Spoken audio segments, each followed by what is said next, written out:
Bismillahirrahmanirrahim. Alhamdulillahirabbil alamin. Allahumma shalli ala sayidina Muhammad wa ala ali sayidina Muhammad. Assalamualaikum warahmatullahi wabarakatuh. Halo teman-teman, apa kabar? Mudah-mudahan teman-teman selalu dalam lindungan Allah Subhanahu wa taala. Amin ya rabbal alamin. Alhamdulillah, kali ini aku akan sharing lagi pengalaman sholawat dari teman-teman kita. Tapi jangan lupa teman-teman yang belum subscribe, di subscribe dulu biar aku makin semangat lagi bikin videonya. Teman-teman, buat yang punya testimoni sholawat, langsung aja kirimkan testimoni teman-teman ke nomor ini. Dan buat teman-teman yang punya TikTok ataupun Instagram, jangan lupa follow Instagram dan TikTok aku. Nah, buat teman-teman yang belum punya buku ini, jangan pernah lelah ada nikmati setiap sholawat. Ini buku pertama aku, harganya 55.000. Insya Allah bisa nambah semangat teman-teman bersolawat. Teman-teman bisa beli di Gramedia karena ada di Gramedia seluruh Indonesia. Tapi kalau teman-teman mau dapat free tasbih, teman-teman bisa ikutan PO karena ada free tasbih untuk 100 orang pertama yang ikutan PO. Oke teman-teman, langsung aja sekarang akan aku bacain testimoninya ya. Assalamualaikum Kak, perkenalkan saya RK dari Bukit Tinggi. Kakak, saya ingin minta solusi. Orang tua saya tidak merestui hubungan saya. Saya melihat video kakak beberapa hari yang lalu. Baru 2 hari istiqomah sholawat 5.000 kali per hari. Semoga tetap istiqomah saya kak dan orang tua saya mau merestui hubungan saya dengan calon saya. Amin. Assalamualaikum kak. Kak, mau cerita lagi nih kak. Setelah bersolawat selama 4 hari kemarin, doa aku terkabul 1 kak. Kan mobil dijual buat biaya kuliah aku. Aku berdoa supaya pas kerja aku bisa ganti mobil mama sama papa. Tapi dalam 4 hari bersolawat doa terkabul. Kakak ipar mama memberi uang 150 juta untuk membeli mobil kak. Allah baik banget, tapi aku masih banyak ngelakuin dosa kak. Saya gak percaya, tapi ternyata solawat sangat mustajab mengabulkan doa. Rasa kayak Allah baik banget sama aku kak. Makasih banyak ya kak atas video kakak. Jadi aku semangat bersolawat yang awalnya 1.000 sekarang udah sampai 3.000 bahkan sampai 5.000 sehari. Doain aku direstui orang tua ya kak. Semoga Kameliza dan keluarga sehat selalu, amin. Selalu dilindungi oleh Allah dan dilimpahkan rizkinya, amin Allahumma amin. Masya Allah ya teman-teman. Itu tadi testimoni dari Mbak RK di Bukit Tinggi. Kok bisa ya sholawat cuma 4 hari terus Allah kabulkan? Gak ada yang gak mungkin. Ya, gak ada yang gak mungkin. Bisa jadi itu juga merupakan amalan-amalan dari orang tuanya Mbak RK sendiri. Mungkin Mbak RK mamanya ibadahnya rajin, udah dari dulu memupuk pahala. Ilustrasinya ya, pahala dari doa-doa dan ibadah-ibadah orang tuanya Mbak RK misalnya udah 70%. Nah, doanya Mbak RK nih, sholawatan selama 4 hari 30%. Jadi deh 100% gitu loh, ketutup deh, langsung dapat deh begitu teman-teman ya. Jadi kita jangan langsung, kok bisa sih, kok Allah gak adil tuh, jangan lagi-lagi aku pokoknya kesel deh kalau denger ada yang bilang Allah gak adil ya. Sesusah-susahnya hidup kita, seberat-beratnya masalah kita, jangan pernah mikir Allah gak adil ya. Nah kemudian untuk tadi Mbak RK bilang semoga orang tuanya merestui. Gini, orang tua tuh ya, nanti Mbak RK akan tahu ketika sudah menjadi orang tua. Orang tua itu punya insting yang kuat terhadap anak-anaknya. Seperti almarhumah mama aku, dulu aku pernah deket sama seseorang ya, mama aku gak suka banget sama orang itu. Atau adik aku dari kecil, ada dia punya teman akrab, mamaku gak suka banget sama orang itu. Adik aku bingung, kenapa sih mamaku gak suka aku berteman sama dia gitu ya. Dan akhirnya adik aku tahu setelah sudah sama-sama besar, oh ternyata anaknya begini gitu. Jadi orang tua tuh benar-benar peka banget gitu loh. Bahkan dia sendiri pun gak tahu kenapa dia bisa seperti itu. Pokoknya bawaannya gak suka aja sama orang itu. Kalau orang tua gak suka, pokoknya ada sesuatu. Ya memang kita nih sebagai misalnya orang yang kita suka sama dia gitu ya, kita cuma taunya kan di luarnya aja. Bahkan mungkin ketika kita tahu kejelekannya, kita akan menutup mata kita, menutup telinga kita, karena kita suka sama dia. Dan bahkan kita berharap dia bisa berubah nanti gitu kan. Jadi kita juga mesti dengar apa kata orang tua ya Mbak RK ya. Tapi kalau memang benar-benar Mbak RK suka banget sama dia, berharap banget dia jadi jodohnya Mbak RK, berharap ibu akan menyetujui, ayah akan menyetujui. Memang gak ada salahnya kita berdoa, terus berdoa, minta sama Allah, ya Allah, hamba pengen deh dia jadi jodohnya hamba. Hamba pengen mama sama ayah hamba menyetujui. Hamba pengen orang tua hamba ridho, menyetujui, merestui hubungan kami ya Allah. Kalau memang dia yang terbaik, mudahkan, lembutkan hati orang tua hamba. Tapi kalau memang dia bukan yang terbaik, berikan hati hamba ini kekuatan untuk bisa melepaskan. Berikan pikiran hamba, hati hamba semuanya, tenangkan dan berikanlah pengganti yang lebih baik. Atau kalau memang dia bisa berubah jadi lebih baik, tolong bantu ya Allah. Jadi nanti terserah Allah, kita kan udah minta nih, udah ngomong, keinginan kita udah kita utarain. Terserah Allah nanti ya gimana. Ada yang dengan baca sholawat berharap akan direstui, tiba-tiba malah makin sebel orang tua kita. Dan Allah makin tunjukin siapa dia gitu ya. Itu bisa jadi pertolongan Allah. Makin ditunjukin, akhirnya kita jadi berubah, kita jadi bisa melepaskan, mengikhlaskan. Atau bisa jadi juga dijauhkan untuk dipersatukan. Dijauhkan dulu untuk sama-sama introspeksi diri, sama-sama berubah jadi manusia yang lebih baik, nanti akan dipersatukan sama Allah. Jadi jangan langsung kita mikir Allah tidak adil, Allah begini begitu, jangan ya.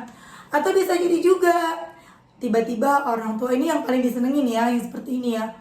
Akhirnya orang tua merestui dan memang dia adalah orang yang baik. Mudah-mudahan itu adalah yang ketiga ya Mbak Erka ya. Jadi nggak perlu ngeluarin capek-capek energi kita untuk nangis-nangis, sedih-sedih, galau-galau ya. Tapi benar-benar hasilnya sesuai dengan keinginan kita. Amin. Gak ada yang gak mungkin bagi Allah. Intinya kalau kita mau doa kita dikabulkan sama Allah, kita harus pantasin diri ya. Perbanyak sholawat untuk menghapus dosa-dosa kita yang begitu banyak. Pantasin diri kita pokoknya ya. Ditujui dengan jodoh, mau dapat jodoh yang soleh, kitanya harus jadi soleh ya. Mau dapat jodoh yang baik, kitanya harus jadi baik ya. Mau jadi apapun itu dari diri kita, karena jodoh cerminan diri kita. Nah, ngomong-ngomong ngebahas soal adil nggak adil, aku mau cerita ke teman-teman.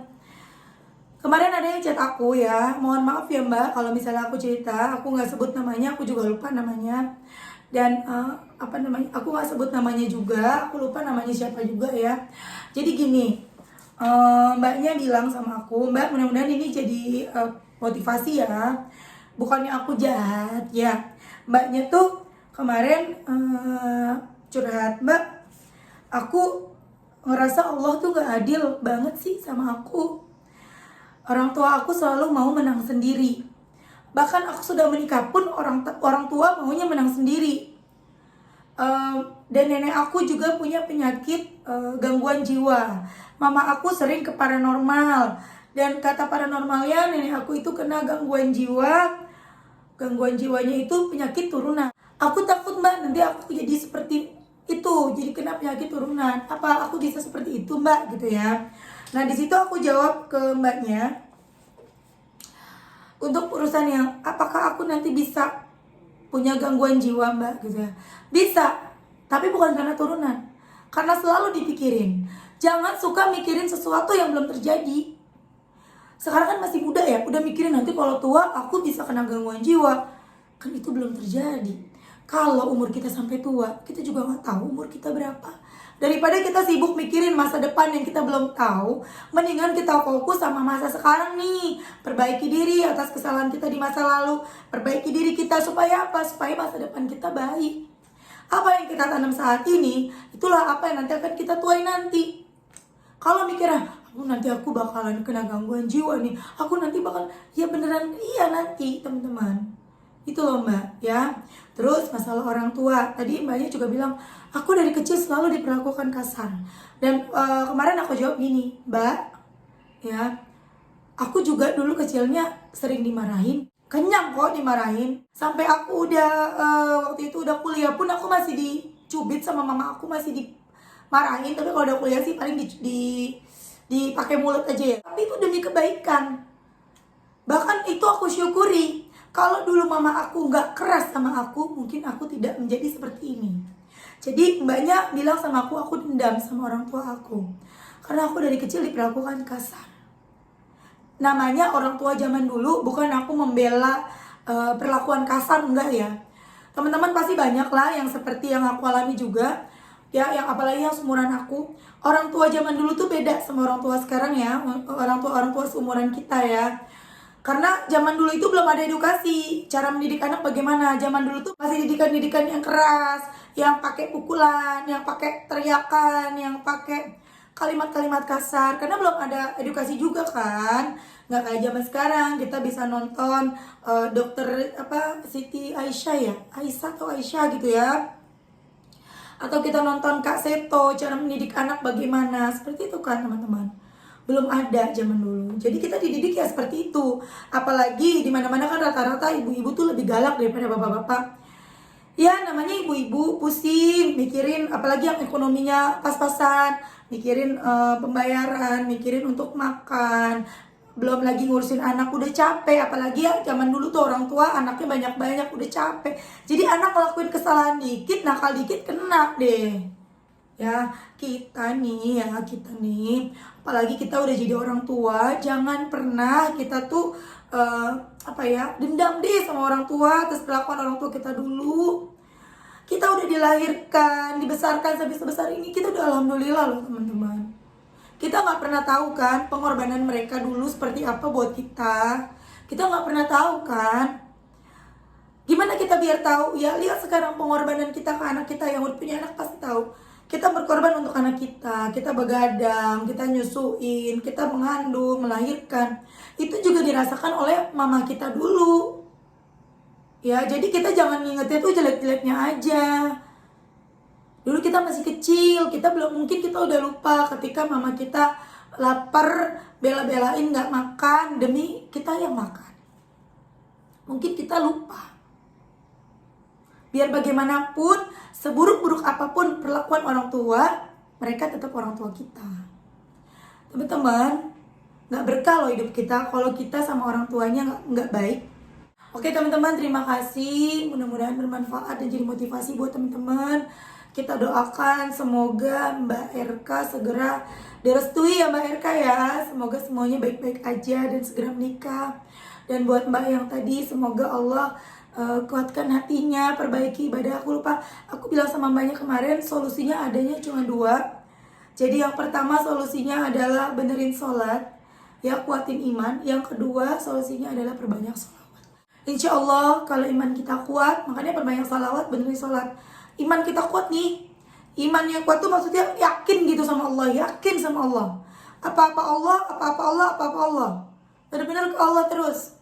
Insya Allah kita nggak sampai punya sifat dendam ke orang tua, dendam ke orang, apalagi sampai mikir Allah nggak adil. Insya Allah nggak bakalan begitu.